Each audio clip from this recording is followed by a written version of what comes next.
Las luchas y los cambios en la historia de la humanidad han sido producto de la movilización.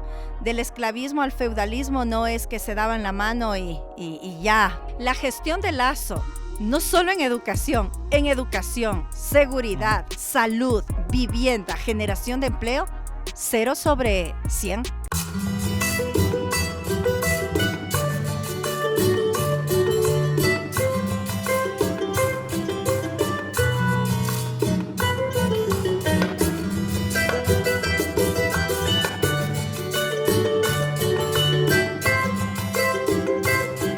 Bienvenidos amigos y amigas, aquí en BN Periodismo estamos en otra entrevista a profundidad del segmento que a ustedes les gusta tanto para conocer a los candidatos de las seccionales del 2023, qué mismo son, qué mismo hacen, qué mismo es lo que dicen también.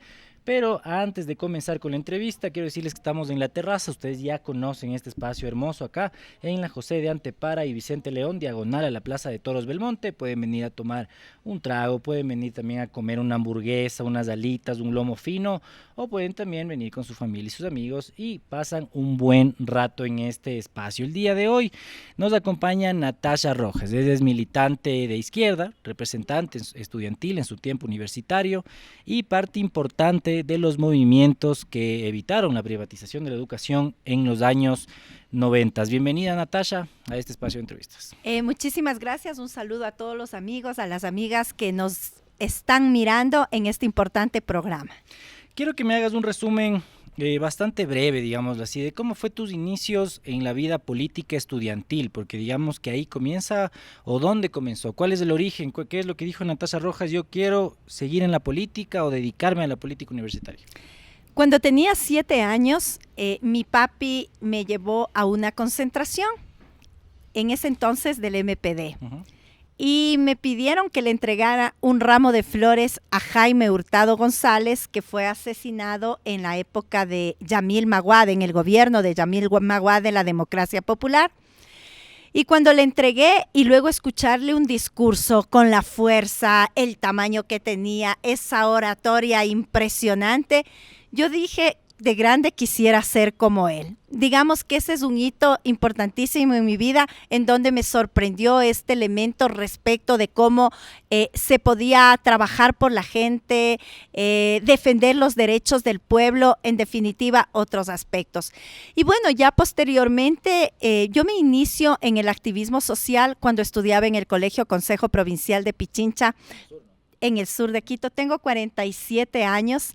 34 años he estado vinculada a las organizaciones sociales y bueno, me involucré, primero fui coordinadora, luego vicepresidenta y luego presidenta del Consejo Estudiantil del Colegio Consejo Provincial de Pichincha, luego fui presidenta de la FESE, de la Federación de Estudiantes Secundarios del Ecuador, y era una época bien interesante que luchábamos por el cogobierno estudiantil en las instituciones educativas, por más derechos para los estudiantes, entre otros aspectos trascendentes.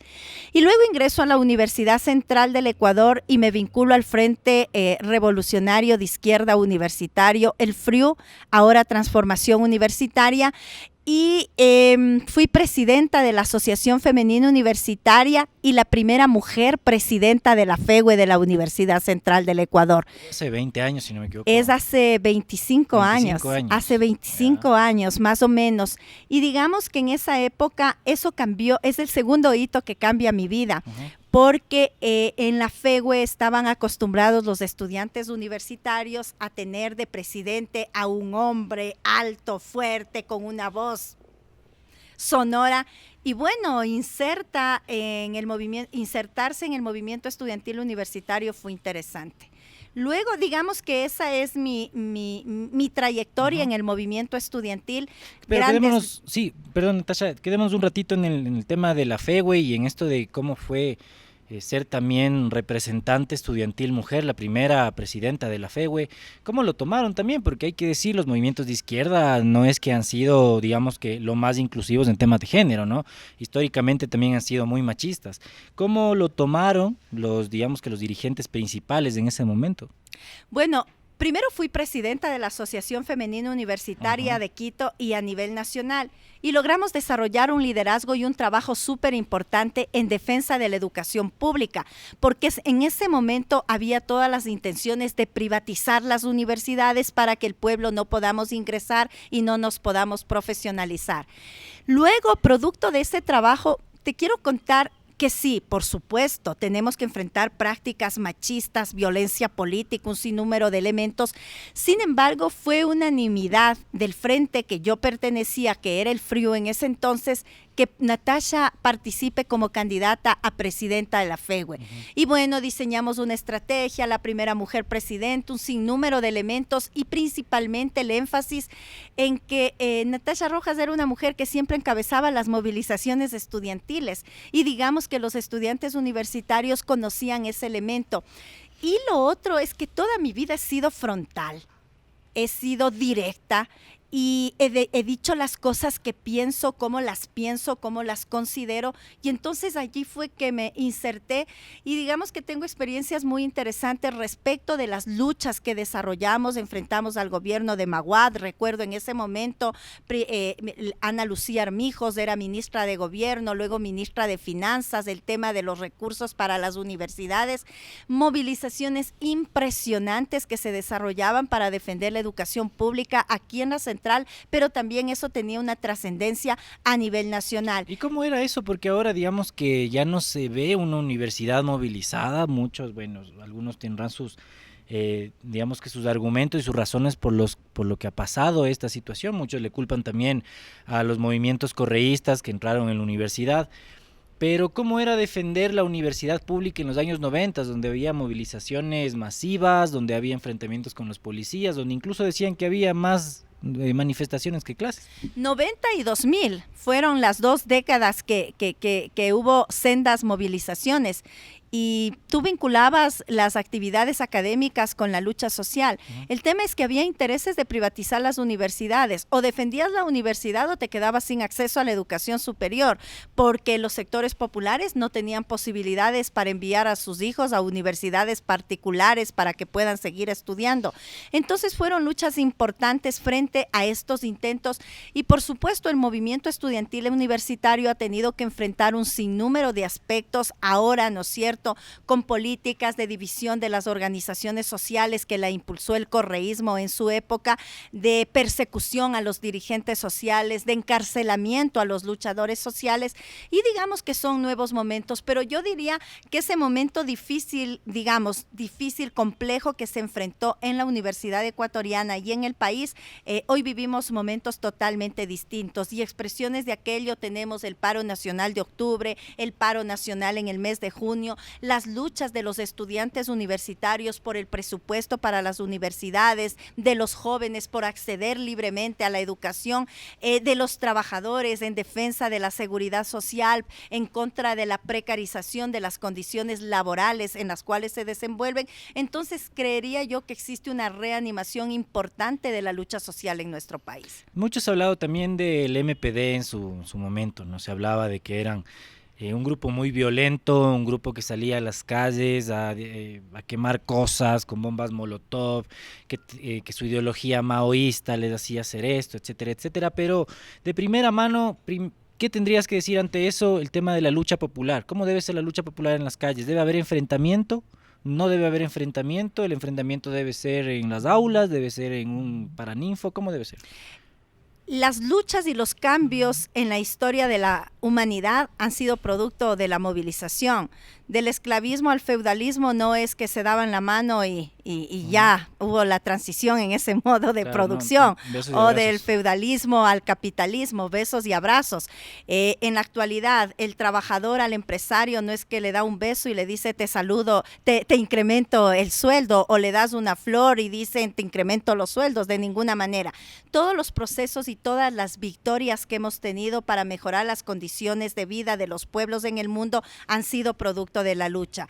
Y por supuesto, en el caso del MPD, fue un partido de izquierda. Hoy Unidad Popular somos la continuidad del movimiento popular democrático. Somos de izquierda. Muchos nos acusan de ser de izquierda radical, pero ¿qué es la izquierda radical? Que quiere cambios de raíz, que quiere cambios profundos, que quiere mejorar las condiciones de vida para los pueblos, para los trabajadores en el país y por supuesto aquí en la ciudad de Quito. Diría, ¿por qué nos dicen izquierda radical? Porque los de la derecha quieren privatizar la seguridad social y nosotros defendemos la seguridad social como un servicio público, porque la derecha ha tenido intenciones toda la vida de privatizar y elitizar la educación. Nosotros creemos que la educación debe ser gratuita, de calidad, que puedan acceder a los jóvenes a la universidad, los distintos sectores, a educarse y a mejorar sus condiciones de vida. Y en el tema de la lucha popular, mucho se habló también en su momento con dirigentes como, bueno, en algunas instituciones como Mary Zamora en la UNE, u otras personas que también estuvieron al frente, de que les obligaban desde el partido, digamos, desde arriba, desde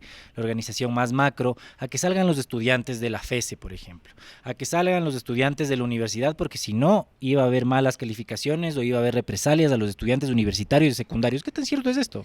No es cierto, pero lo otro es perverso, pensar que los jóvenes no tienen capacidad de decidir. Los jóvenes luchan porque tienen conciencia. Los jóvenes se movilizan porque quieren cambiar la realidad. Los jóvenes defienden el agua en contra de la explotación minera a gran escala que daña la biodiversidad y contamina la vida. Los jóvenes luchan porque tienen conciencia, porque tienen capacidad. Yo nunca compartiré estos criterios respecto de que los jóvenes son manipulados. No, los jóvenes toman sus decisiones y hay que respetar las decisiones, pero adicionalmente jamás se comprobó aquellos calificativos o aquellos elementos con los cuales se pretendía desprestigiar a dirigentes históricos del movimiento popular democrático, como en este caso Mary Zamora, que fue perseguida 8 años por el correísmo, que quisieron enjuiciarle, no estuvo presa, pero fue perseguida. Imagínate lo que es aguantar una década de persecución. En mi caso no fui perseguida en las mismas condiciones de Mary Zamora, pero estuve entre las 10 mujeres con mayor linchamiento mediático en el país y tú evidentemente enfrentas con la fortaleza que tienes, pero no sabes cuáles son las reacciones y las consecuencias que ese linchamiento mediático trae en tu familia, trae a tus hijos, en definitiva, el sector que está cerca a ti. ¿Y cómo salir un poco de esa mala reputación que ha tenido en su tiempo el MPD, ahora la Unidad Popular, la UNE, la FESE, la FEWE, que siempre se le relaciona esto, ¿no? Al movimiento maoísta radical, violento, que quiere solo quemar llantas, les dicen los tirapiedras? ¿Cómo salir de eso y hablar más que nada del tema del debate también académico, estudiantil que pueden tener?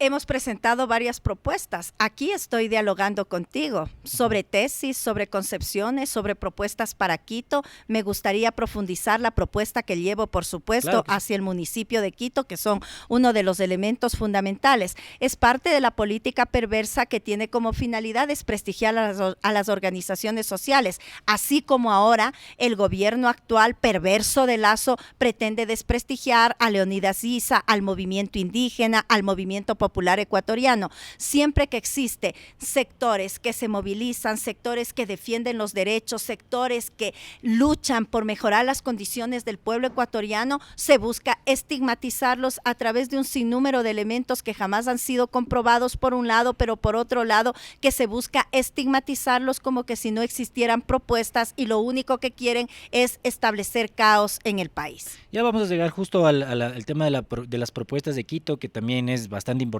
conversarlo, pero me parece importante también hablar un poco del contexto político. Por ejemplo, ¿cómo calificas la gestión de Lazo en el tema de la educación pública? Ya se ha venido reduciendo desde la época de Rafael Correa el presupuesto a la universidad pública, la educación pública realmente en general, pero ¿cómo evalúas la gestión de Lazo en ese rubro específico?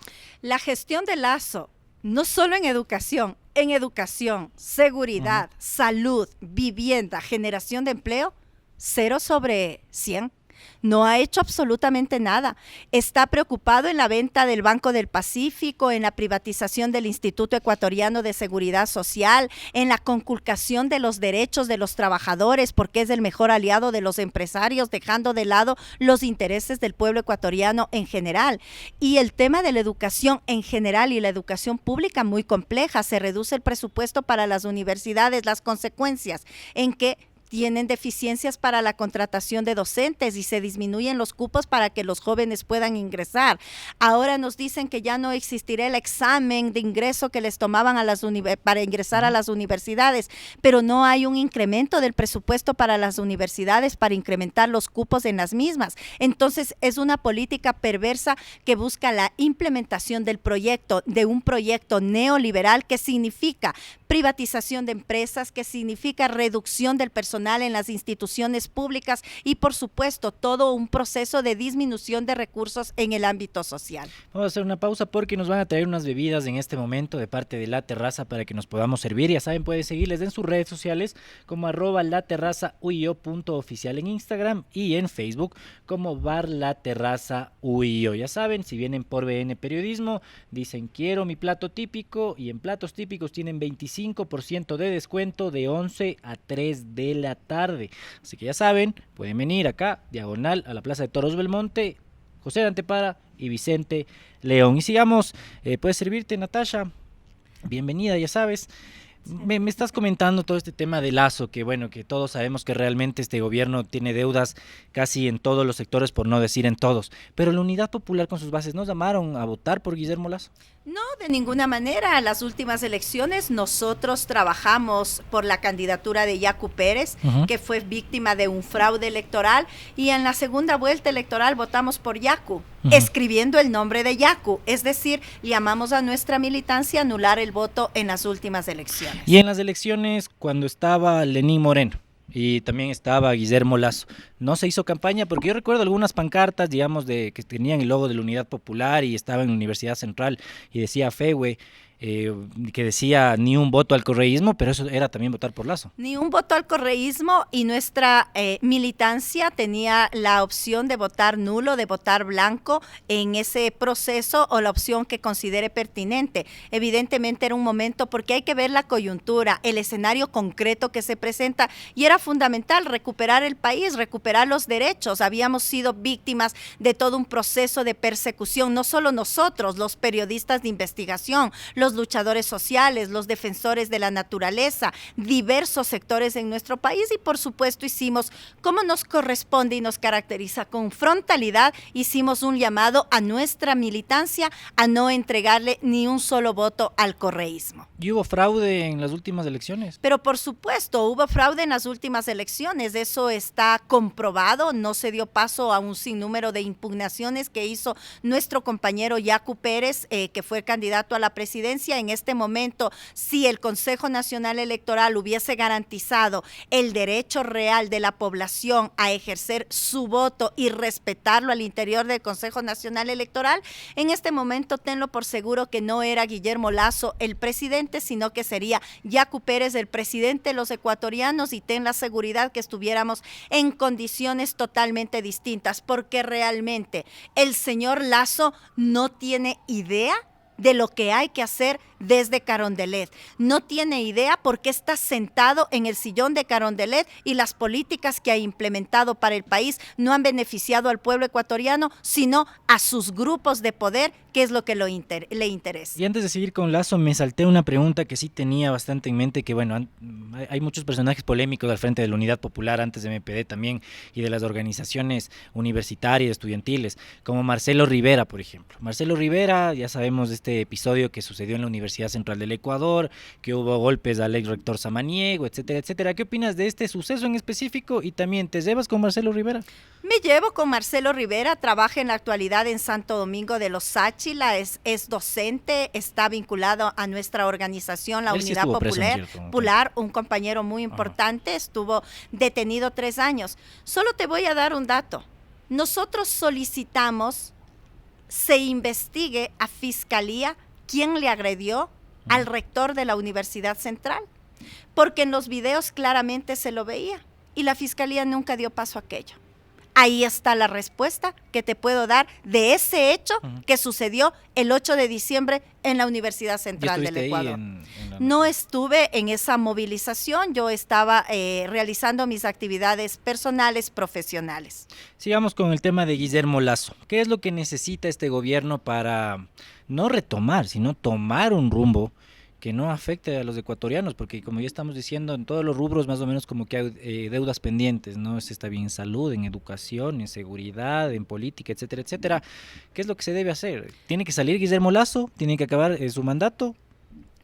Tiene que irse él y el vicepresidente y se debería convocar a elecciones anticipadas. Mira, es trágico lo que está sucediendo, cómo se ha tomado el narcotráfico y la delincuencia en nuestro país, la zozobra en la que vivimos los ciudadanos y las ciudadanas. Tú te movilizas a los distintos barrios de nuestra ciudad y la ciudadanía está asustada frente al tema de la delincuencia, frente a la inseguridad. ¿Y qué es lo que ha hecho este gobierno? Absolutamente nada. Y digamos que en el tema de Quito, yendo un poco ya más a la ciudad, no es competencia directa, tiene competencias también las ciudades de la alcaldía para tratar el tema de la seguridad, pero ¿qué se debe hacer desde el cabildo? En el caso de que Natasha Rojas llegue a ser alcaldesa, ¿qué va a hacer?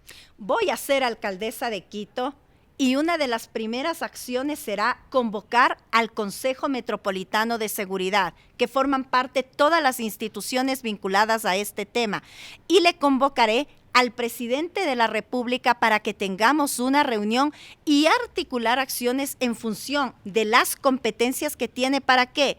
Para que potencie, mejore las UPC, reabra las que han sido cerradas e incremente el número de policías en nuestra ciudad. Pero adicionalmente, garantice los derechos de acceso a educación, a salud, a vivienda de los ciudadanos y las ciudadanas. Permíteme una digresión en este momento. Si no garantizamos derechos a la ciudadanía, si no mejoramos las condiciones de vida, va a seguir creciendo los niveles de inseguridad. Como alcaldesa de Quito, en lo que me corresponde los 1.460 días de gestión. Primero, recuperar el espacio público con arte, cultura, deporte y recreación. En segundo lugar, impulsar 3 proyectos. 1, barrios seguros. 2, aulas seguras. Y 3, ni una menos, que contribuya a la erradicación de la violencia en contra de las mujeres. Destinar la tasa de seguridad para 2 rubros importantísimos. El 50% para el mejoramiento de la capacidad operativa de las UPC y el otro 50% para la generación de fuentes de empleo dirigidos hacia la juventud. ¿Y por qué es importante trabajar en esto que mencionas, Natasha? Porque he escuchado muchos candidatos que han pasado por aquí que hablan de poner policías, de poner más policías. Es decir, bueno, tenemos 57,000 policías creo que en el país, necesitamos más policías, pongan 10,000 más. Esa es la solución a la inseguridad. No sé, creo que va a llover. No sé si, bueno, si llueve nos metemos para allá. Ay, disculpen a todos. ¿Por qué es necesario también hacer esto? Porque no todos los candidatos hablan de soluciones, digamos que en temas de empleo, en temas de educación, en temas de acceso también a la salud. Bueno, yo he planteado la primera parte esta. Definitivamente, si tú no garantizas derechos, si tú no garantizas a la juventud educación, salud, vivienda, bienestar, condiciones adecuadas de vida, la inseguridad va a seguir creciendo. ¿Quiénes son las principales víctimas a ser captadas por las bandas de narcotraficantes, por las bandas delincuenciales? Los jóvenes pobres sin oportunidades en el país, y esa es una realidad. Por eso, primero, en lo que le corresponde al gobierno lo he planteado, y como municipio de Quito, de igual manera, estos aspectos que te he señalado, el tema de los programas, ni una menos, barrios seguros, aulas seguras, la tasa de seguridad, el 50% para mejorar la capacidad operativa de las UPC, el otro 50% para la generación de fuentes de empleo, un proyecto de capacitación permanente a los vecinos, a los jóvenes de los distintos barrios de nuestra ciudad en defensa personal, en primeros auxilios, en cultura de paz para organizarnos y combatir la delincuencia, porque es concreto en tu barrio. Tú puedes tener una alarma, pero si suena la alarma y no salen los vecinos, no pasa absolutamente nada. Requieres la solidaridad, el espíritu de vecindad, el trabajo conjunto con aquellos. Y el elemento final, disponer la presencia de la Policía Metropolitana en los espacios públicos y en las instituciones educativas en riesgo. Sin embargo, por supuesto que la policía no tiene competencias en la seguridad, pero solo la presencia de la policía, y ya hemos tenido experiencias, solo la presencia de la Policía Metropolitana en espacios públicos hace que aquellas personas que se dedican a actividades delincuenciales se vayan a otro lugar. Entonces, eso es importante y como tú dices, piensan dos veces lo que van a hacer. Pero eso no sería darle más poder al poder, un poco como que, bueno, no se va a tener, no van a tener las competencias, pero eso también no es poner, primero, darle más poder al poder, como digo, y también ponerles en riesgo, digamos, a los policías metropolitanos en el caso de que haya algún robo y ellos no puedan hacer absolutamente nada. De ninguna manera, porque existe un sistema y debemos mejorar el sistema de articulación y comunicación inmediata de la Policía Metropolitana con la Policía Nacional para que acudan a los lugares en donde hay peligro inmediato que se puede presentar en este ámbito. Y no se trata de darle más poder a poder, porque cuando yo te digo que hay que trabajar en capacitar a los vecinos, en defensa personal, en espíritu de vecindad, en solidaridad, en primeros auxilios, en una cultura de paz y no tener miedo a formar grupos de defensa en los barrios frente a la delincuencia, estamos diciendo aquí, la ciudadanía nos estamos organizando, la ciudadanía estamos participando y aquí no se permitirán robos, asaltos ni delincuencia. Hablar de comités de defensa también inevitablemente nos hace pensar en la poca credibilidad y poca confianza que se tiene en la Policía Nacional con todo lo que ha sucedido en los últimos, bueno, no en los últimos, sino al transcurso de los años de la historia del Ecuador. ¿Qué opinas de la Policía Nacional y toda esta olla de grillos que se ha destapado? Los narcogenerales tienen que salir de la Policía Nacional.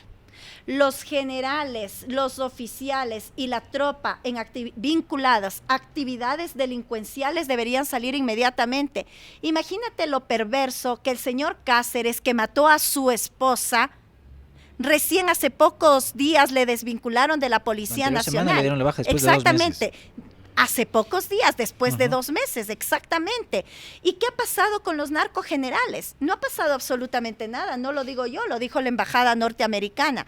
Se requiere una depuración de la Policía Nacional, porque tú tienes una Policía Nacional muy eficiente para reprimir al pueblo cuando se moviliza, a las mujeres cuando salimos a exigir respeto, a que paren los femicidios, pero encuentras una Policía Nacional que frente a la delincuencia se esconde detrás de los postes y no actúa. Una Policía Nacional que en los barrios populares no actúa inmediatamente, que tú llamas y siempre la respuesta es: no hay más compañeros, el carro está dañado, no tenemos gasolina, la llanta se ponchó, etcétera, etcétera. Esa realidad debemos cambiar. ¿A quién le corresponde aquello? Al gobierno nacional, pero yo no me voy a quedar cruzada de brazos como alcaldesa de Quito. Voy a organizar a la ciudadanía para protegernos, para defendernos de la delincuencia y, por supuesto, trabajar en los elementos que contribuyan a potenciar la acción que debe realizar la Policía Nacional en nuestros barrios. Y en el caso de nada a favor de la policía para depurar, ¿qué se puede hacer también desde la alcaldía,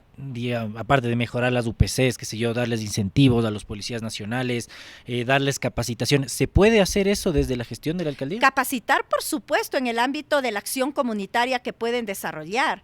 Establecer mejoramientos de las UPC en el ámbito operativo de igual manera, por supuesto, pero hay competencias que le corresponden exclusivamente al gobierno nacional.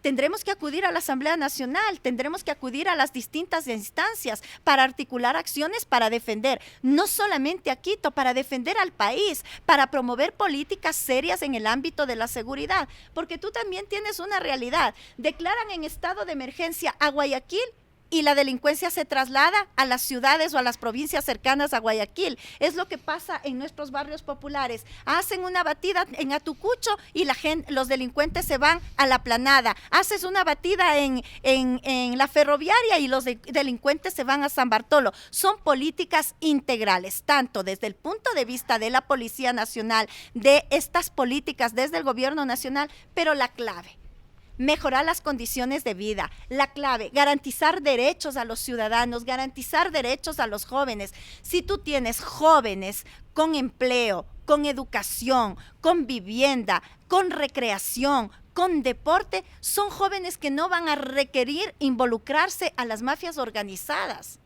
¿Cómo controlar? Y esta ha sido una última pregunta sobre seguridad, porque más o menos como que vemos de lejos lo que sucede en Guayaquil, ¿no? En la penitenciaría, asesinatos, que los tiguerones, que los choneros, etcétera, etcétera. Pero ya van 2 matanzas en el último mes en la cárcel del Inca, ¿no? Ya van... es mi celular, disculpas aquí que me están llamando. Ya van 2 matanzas en la cárcel del Inca. Y se identifica exclusivamente a una banda que se llama Los Lobos, y que según algunos informes también de algunos periodistas están inmersos en el sur de Quito. ¿Cómo, no sé si decirle sea la palabra solucionar, pero cómo evitar que se sigan propagando? Bueno, es un tema muy serio que requiere la articulación de medidas y que le corresponde al gobierno nacional. Yo insisto, porque esto le corresponde al gobierno nacional. Pero por supuesto, cuando yo te hablaba de este proyecto, Mi Barrio Seguro, ¿qué significa un barrio seguro? Que tengas iluminación, transporte hasta altas horas de la noche, calles en buen estado, canchas deportivas, parques recuperados, alarmas comunitarias, capacitación a los vecinos en autodefensa, en defensa personal, en una cultura de paz, en solidaridad. Requieres todos estos elementos que le contribuyen a garantizar seguridad y acompañado de lo que te planteaba anteriormente, garantizar y generar fuentes de empleo para la juventud significa trabajar en la prevención. La inseguridad es un problema de carácter social, producto de las inequidades, de la pobreza, de la falta de fuentes de empleo, de la falta de oportunidades. Y si queremos enfrentar de raíz estos problemas, requieres establecer políticas públicas y que la inteligencia policial trabaje realmente para establecer estrategias adecuadas para enfrentar a la delincuencia y no a los luchadores sociales. Hablemos un poco del transporte aquí en la ciudad de Quito. Muchos hablan de que hay mafias alrededor del transporte, alrededor de las cooperativas, hay servicios de transporte que realmente dan pena y a mí yo veo y digo, pero los turistas quieren ir a la mitad del mundo y les toca coger el Metrobús y me da vergüenza ajena, ¿no? Porque digo, qué terrible lo que tienen que ver. También en otros servicios de transporte es lamentable lo que sucede acá, las carreras, recién nomás se chocaron por acá por la Colón y se dieron cuenta de que ese autobús no estaba matriculado desde el 2018. ¿Cómo erradicar estas mafias del transporte? ¿Cómo luchar contra esto y que ya no tengan el poder que tienen, que ninguna alcaldía les ha quitado el poder? La guerra del centavo, el correteo, el siga para atrás que está vacío, quítese de ahí que estorba, si no le gusta mi servicio, coja taxi, debe terminar. Aquí con Natasha Rojas la prioridad será el interés ciudadano. No llegaré a ningún acuerdo bajo la mesa con las mafias del transporte, que no son todos los transportistas, sino los que por años han estado dirigiendo en primer lugar y que son dueños de 20, 50, de 100 unidades de transporte y que son quienes han decidido el costo de los pasajes, las rutas, las frecuencias y el tipo de servicio que se da en la ciudad de Quito. Aquí requerimos, primero, inaugurar el metro. En segundo lugar, establecer un sistema articulado de conexión para que todos los barrios tengan servicio de transporte y que se conecte con el metro. En tercer lugar, el establecimiento de una tarifa única. Nosotros hemos planteado la revisión de la tarifa del transporte público, una tarifa socialmente justa y que significa volver a los 25 centavos para los sectores populares, el redefinir, estudiar las vías para ciclistas acompañados de un seguro para ciclistas y por supuesto la recuperación de las veredas para quienes nos transportamos caminando en los sitios donde es posible, podamos tener seguridad cuando caminamos, acompañado de 2 elementos.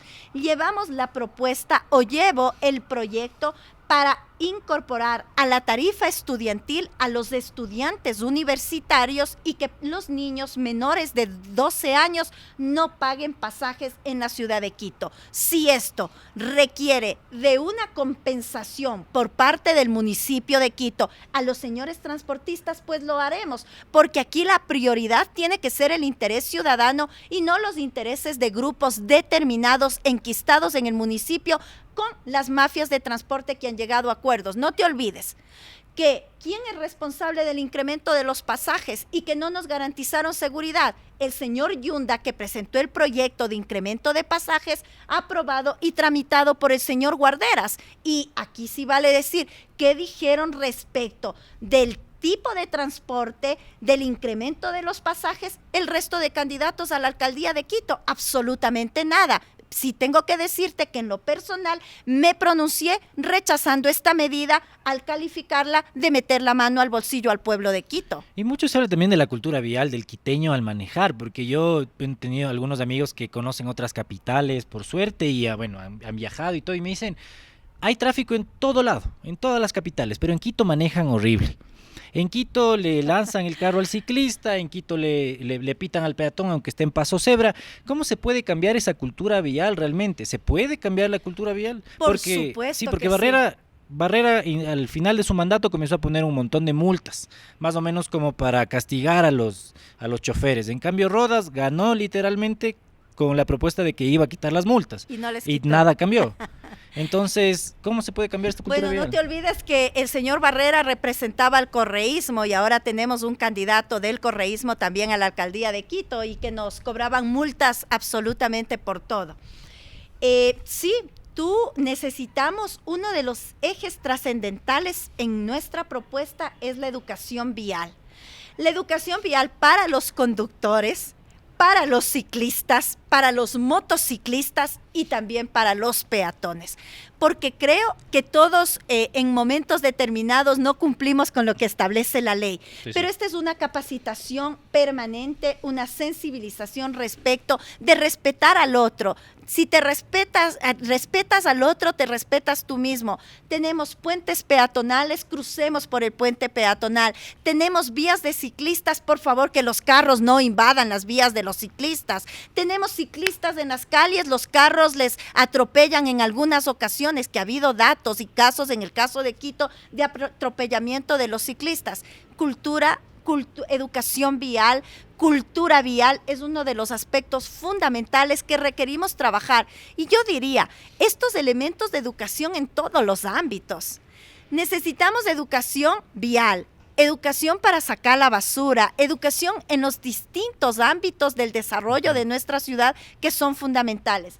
Nosotros no vamos a establecer multas, porque realmente crear más multas para garantizar derechos es absurdo. Es más, en el ámbito de la reactivación económica y productiva, yo llevo la propuesta de la eliminación de las patentes a los profesionales, que los 2 primeros años los emprendimientos no paguen la patente municipal como un elemento de incentivar el desarrollo económico y productivo. Y en temas de infraestructura, porque yo soy ciclista, por ejemplo, hay ciclovías ahora hasta el Parque de las Cuadras, si no me equivoco, por la 5 de junio, uno viene por la Amazonas, pero no todo el mundo va por ahí.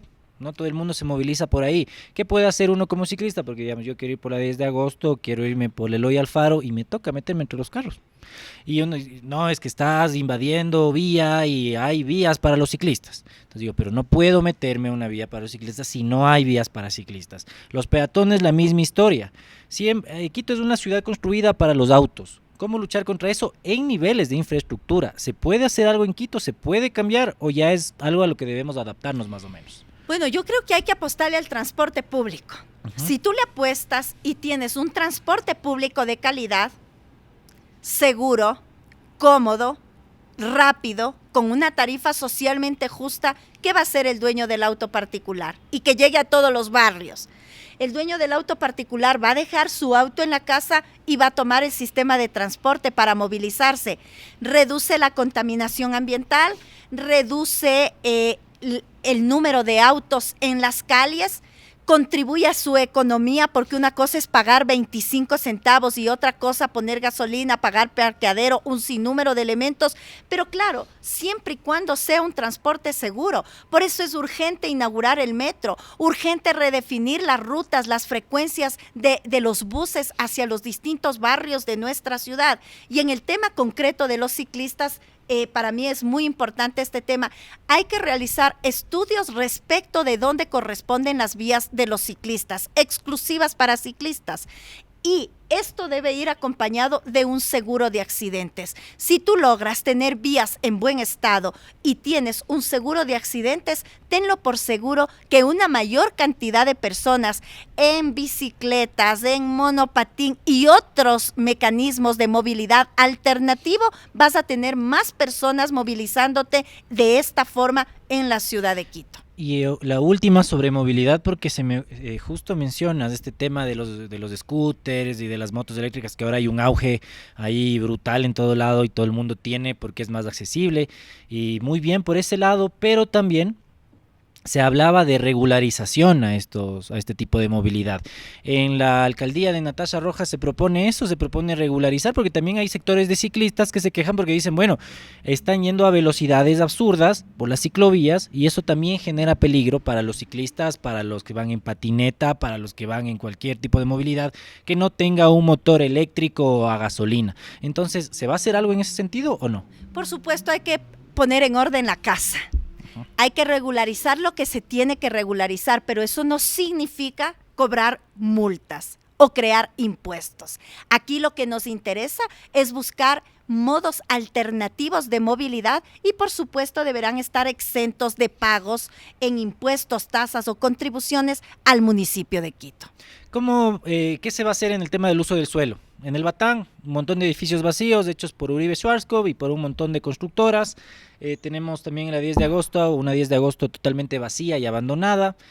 Muchos lugares también donde comenzamos a ver el centro histórico en la noche, que ya no hay nadie. Hay lugares donde hay un montón de invasiones, donde la gente obviamente por necesidad que tiene una vivienda o quiere una vivienda va a esos lugares, pero ¿cómo se regulariza el uso del suelo? Primero en el tema de estas constructoras enormes que comienzan a construir, parece que sin permisos de nadie, y en otros lugares donde están completamente vacíos no se hace nada. Primero que el modelo de gestión que los últimos años ha tenido el municipio de Quito ha priorizado, ha colapsado. Y este modelo de gestión lo que ha priorizado es el gran capital inmobiliario, comercial y financiero. 5 meses, 6 meses para legalizar las construcciones de los señores de la inmobiliaria Uribe Schwarzkopf. 40, 50 años para legalizar los barrios populares en la ciudad de Quito. Esta realidad debe cambiar. No nos vamos a oponer a proyectos de construcción en la ciudad de Quito, pero tienen que cumplir las reglas que están establecidas y dejar de imponer funcionarios en determinadas dependencias para que garanticen sus derechos económicos en perjuicio de la ciudad. Esta realidad va a cambiar. Los constructores en Quito tendrán el mismo trato, garantizaremos eficiencia en las respuestas desde el municipio y no existirá privilegios con determinadas empresas constructoras como de los señores Schwarzkopf. Por otro lado. Sí, síguenos. No sé, síguenos. Por otro lado, nosotros necesitamos garantizar un plan de uso y gestión de suelo que contemple la diversidad de nuestra ciudad, que contemple y distribuya adecuadamente el suelo de la ciudad de Quito y el territorio, que amplíe si es que es necesario la cota de crecimiento de la ciudad, pero que también proteja los bosques que tiene la ciudad de Quito. Son aspectos fundamentales por los cuales debemos trabajar en este ámbito. Por ventaja, de acuerdo al Código de Organización Territorial, Autonomías y Descentralización, tú tienes la potestad de revisar inmediatamente que te posesiones tanto el Plan Metropolitano de Desarrollo Local como también el Plan de Uso y Gestión de Suelo. Parece que nos vas a ver en cualquier momento, capaz ven un corte, pero igual si me puedes comentar alguna propuesta que no te haya preguntado, aquí un poco acelerado, no sé si vamos a grabar adentro, pero hay alguna propuesta que quisieras decir igual a las personas que nos están viendo en este momento, digamos que el puntal de tu propuesta para Quito. El uno, seguridad, que lo desarrollamos, movilidad, que también logramos hablar, reactivación económica y productiva. Varios aspectos. Requerimos la implementación de un sistema único de gestión documental al interior del municipio de Quito para reducir trámites y papeleos absurdos y que las respuestas sean inmediatas. No es posible que una patente de un negocio se demore en 7, 8, 9 meses en entregar los permisos. En segundo lugar, vamos a ponerle énfasis a la economía popular y solidaria en la contratación pública, a modernizar los mercados, las plataformas y las ferias, garantizando seguridad y un precio justo para la ciudadanía, así como también regularizar a los trabajadores autónomos. En mi administración municipal prohibiremos los decomisos y la persecución por parte de la Policía Metropolitana a los trabajadores autónomos en la ciudad de Quito. Y bueno, ya regresamos. En este momento nos tocó meternos porque llovió, son cosas que pueden pasar en estos espacios. Y a propósito de eso, a propósito de estar en la terraza, nos van a dar en este momento unos platos para degustar. Ya saben, solo cosas sabrosas y solo cosas certificadas aquí en BN Periodismo. Así que Natasha, adelante también con esto que nos van a servir. Es mote pido, según lo que veo. Qué rico, miren todos, envidien este plato delicioso. Bueno, acá sí, le voy a poner. Está súper rico. Ahí, así que pueden venir a degustar, ya saben, en la José de Antepara y Vicente León, diagonal a la Plaza de Toros Belmonte. Pueden venir a probar estos deliciosos platos, pueden comer un mote pido, pueden tomarse un jugo, pueden tomar ese cóctel riquísimo llamado Pachamama, pueden comerse una hamburguesa Jack Daniels, un montón de opciones aquí y realmente están económicos los precios. Y si dicen que vienen por BN Periodismo y dicen quiero un plato típico, tienen 25% de descuento de 11 a 3 de la tarde. Y bueno, estábamos conversando también sobre todas las mafias que existen aquí en la ciudad de Quito, sobre todas estas, lo que manejan el transporte, los que manejan incluso el tema de la seguridad. ¿Cuál es otra propuesta que nos puedes comentar también? Aparte, me llama mucho la atención este tema de Ni Una Menos.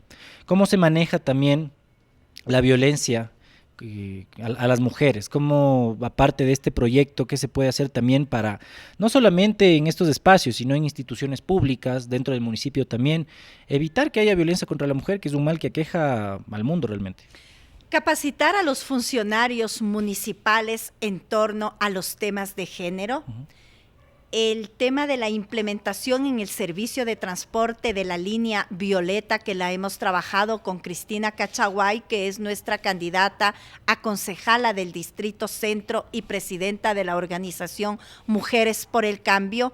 Hemos planteado la necesidad de un proceso general de capacitación en las instituciones educativas municipales y articular acciones con el Ministerio de Educación en el distrito de la provincia de Pichincha para capacitar en temas de solidaridad, respeto, equidad de género y otros elementos que son fundamentales en nuestra ciudad.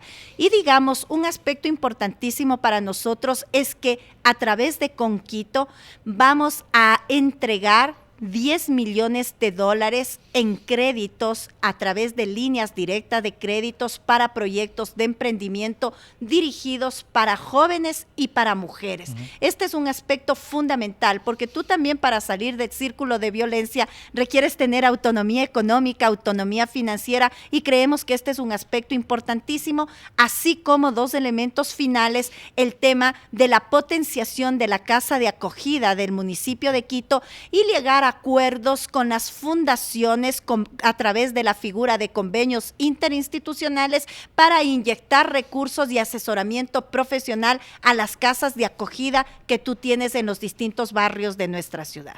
¿Qué se va a hacer con las quebradas de Quito? ¿Qué se va a hacer también con el manejo de todo este sector que, bueno, provocó el aluvión en enero? Todo lo que ha sucedido, mal manejo de quebradas, mala limpieza de las quebradas, más o menos como que hasta ahora no se sabe qué es lo que pasó en el aluvión, 27, 28 muertos ese día y nadie dice nada. ¿Qué hacer en Quito para evitar ese tipo de cosas? Que también recién vimos en Guápulo que hubo un deslizamiento de tierra. Quito, cuando llueve, hay aguaceros, es verdad que pueden colapsar las cosas, pero más o menos una llovizna ya se inundan las cosas. Es impresionante lo que pasa en Quito, el tema de laderas y quebradas. Nosotros llevamos el plan manejo adecuado de laderas y quebradas. ¿Qué significa? Inyectar recursos a la empresa de agua potable, que en este momento es la encargada de estas actividades, combinada con la Secretaría que atiende el tema de riesgos, para la atención de las quebradas y laderas, con obras de mitigación, de mantenimiento y, por supuesto, de capacitación directa a los moradores que viven en estas dos zonas como guardianes de la vida. Nosotros creemos que este proyecto importantísimo, guardianes de la vida, a quienes viven en estas zonas de riesgo, son importantes, porque como tú decías, hay el tema de la comuna, hay el tema de Caupicho, hay el tema de Monjas, hay el tema de Carretas, de Carcelén y varios sitios adicionales en donde no ha habido políticas adecuadas de planificación desde el municipio de Quito en torno al crecimiento de la ciudad, y que ahora tenemos estas complicaciones que debemos atenderlas inmediatamente porque tienen que ver con la vida. Por eso, nuestra tercera propuesta es Quito amigable con el ambiente y con los animales, y nosotros partimos de la lógica del ecologismo popular. Y cuando hablamos del ecologismo popular, hablamos de garantizar un ambiente sano, ecológicamente equilibrado para los quiteños, para las quiteñas, para quienes vivimos en esta ciudad, pero en segundo lugar, el tema del mantenimiento y del plan laderas y quebradas. En segundo lugar, ¿cómo hacemos para tratar las aguas servidas en la ciudad de Quito? Aquí el proyecto Vindobona, que para el tratamiento de las aguas servidas requiere aproximadamente 1.200 millones de dólares, y hemos avanzado en algunas conversaciones con Edgar Ich, exministro del Ambiente, en torno a alcanzar recursos de cooperación internacional para trabajar en este proyecto, que es importantísimo y que te contribuye al tema ambiental. Directamente lo he sido frontal, no ahora, toda mi vida, no a la explotación minera a gran escala que contamine las fuentes de agua y destruya la biodiversidad, y me refiero específicamente al tema del Chocó andino y la necesidad de declararle a Quito en los hechos, en la práctica, en una zona libre de explotación minera metálica a gran escala a nuestra ciudad, así como también el tema de los desechos sólidos. Es una bomba de tiempo que tenemos en la actualidad en Quito. Le apostamos al proyecto Basura Cero, pero este proyecto Basura Cero es a largo plazo. Mientras tanto, necesitamos urgente iniciar los estudios para el nuevo relleno sanitario en la ciudad de Quito. Es inaudito que otros cantones vengan a depositar su basura en la ciudad de Quito, y me refiero específicamente al cantón Rumiñahui, que deposita sus desechos en el relleno sanitario de El Inga. Primero, el estudio para el nuevo relleno, en acuerdo y en consensos con la colectividad. No es un tema fácil. ¿Y tienen alguna idea de dónde podría ser?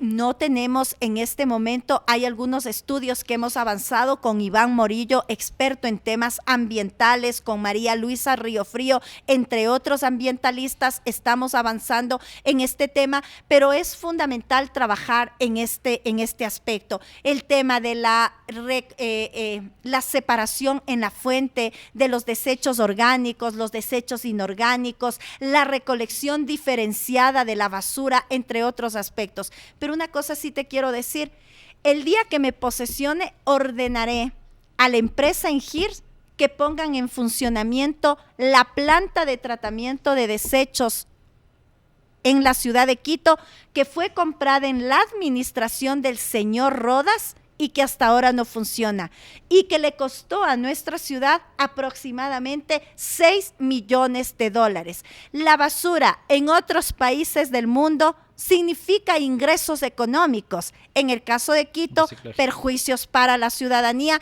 en el ámbito ambiental y, por supuesto, también en el tema económico. Se nos van a quedar algunos temas en el aire, podríamos conversarlo también en otras entrevistas, en nuestros otros segmentos del Buenas Buenas, para el Notimemes también, recomendado para todas las personas que lo puedan ir a ver. Y una última pregunta que sí quisiera conversar, como que nadie habla, ¿no? El Cotopaxi está en actividad volcánica.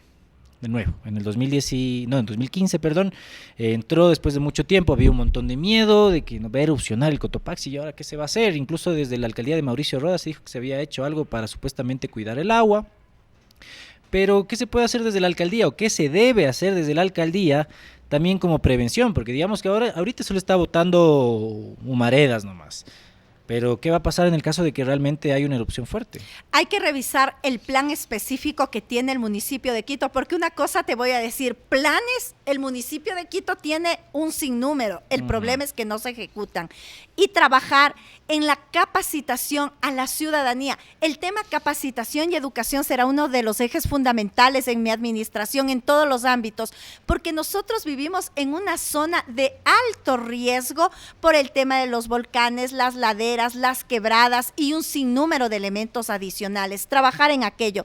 Y quisiera pedirte que me permites, porque el tema social para mí es fundamental. Claro que sí, la devolución de los guaguacentros a los niños y niñas de nuestros barrios para que sus madres puedan salir a trabajar con tranquilidad y ellos estén bien cuidados. En segundo lugar, el proyecto que llevamos y que lo hemos denominado Niñez Sana. ¿Qué significa? Niños sin desnutrición infantil. Para ello, destinar recursos y articular con el gobierno nacional con la finalidad de erradicar la desnutrición infantil en la ciudad de Quito. Con dinero del Banco del Pacífico. Con el dinero de nosotros los ecuatorianos, ¿no es cierto? Que es fundamental y no se puede vender el Banco del Pacífico a precio, como dice nuestro pueblo, de gallina flaca o de gallina robada. Que incluso nosotros nadie quiso comprar, ¿no? Así no quisieron, pero por detrás de eso debe estar los acuerdos que no llegaron, el lleve, porque todo es perjuicio para el Ecuador, perjuicio para los ecuatorianos. Planteamos la conformación y la creación de un centro de desintoxicación para personas que han caído en alcoholismo y también en drogadicción, y adicionalmente dos temas importantes. El uno, la creación de la Universidad Municipal del Sur de Quito y la creación del Instituto Tecnológico de Emprendedores del municipio de Quito, presencial y virtual. Para esto ya tenemos listo el proyecto, que lo hemos trabajado con los profesores de la Facultad de Filosofía de la Universidad Central del Ecuador. El tema social es fundamental, la potenciación de las casas Somos con proyectos de salud mental, de emprendimientos, apoyo jurídico gratuito, entre otros aspectos fundamentales, y por supuesto lo que te decía anteriormente, inaudito que en Quito, de los 1.800 barrios, 700 barrios no tengan legalizadas sus tierras. Vamos a un proceso masivo de regularización de tierras en el municipio de Quito. Muchas gracias a todos los que nos vieron. Como ya dije, hay muchos temas que nos quedan pendientes que ya iremos conversando también con la llegada de las seccionales del 2023. Recordemos que estamos a tiempo de conversar también más propuestas, de también cuestionar algunas situaciones que vayan surgiendo en el camino. Natasha Rojas, el día de hoy con nosotros, candidata a alcaldesa de Quito por la Unidad Popular. ¿Algunas últimas palabras? Invitarles a quienes nos miran a que recuperemos el municipio de Quito para el pueblo de Quito, para los sectores populares, para los ciudadanos, las ciudadanas, los emprendedores, las mujeres, los trabajadores autónomos que no hemos sido atendidos por las últimas administraciones municipales. Es hora de construir un Quito para vivir bien. Y un Quito para vivir bien significa un Quito en el que podamos vivir felices, con seguridad, con trabajo, productividad, un transporte seguro con una tarifa de 25 centavos, en una ciudad amigable con el ambiente, con los animales, y un municipio en el que su principal esfuerzo en la inversión sean las obras sociales, los proyectos, la infraestructura y por supuesto la seguridad. Ya saben, pueden venir a La Terraza, este espacio hermoso con esta vista maravillosa. Pueden ver que ahí está lloviendo en este momento. Igual en la noche es increíble este lugar, así que ya saben, nos vamos a quedar comiendo este mote piso. Y si ustedes también quieren comer este mote piso, digan, vengo por BN Periodismo, y tienen 25% de descuento de 11 a 3 de la tarde. Ya saben, laterraza.uio.oficial en Instagram y en Facebook, bar La Terraza Uio. Ya nos vemos en la próxima. Chao. Adiós.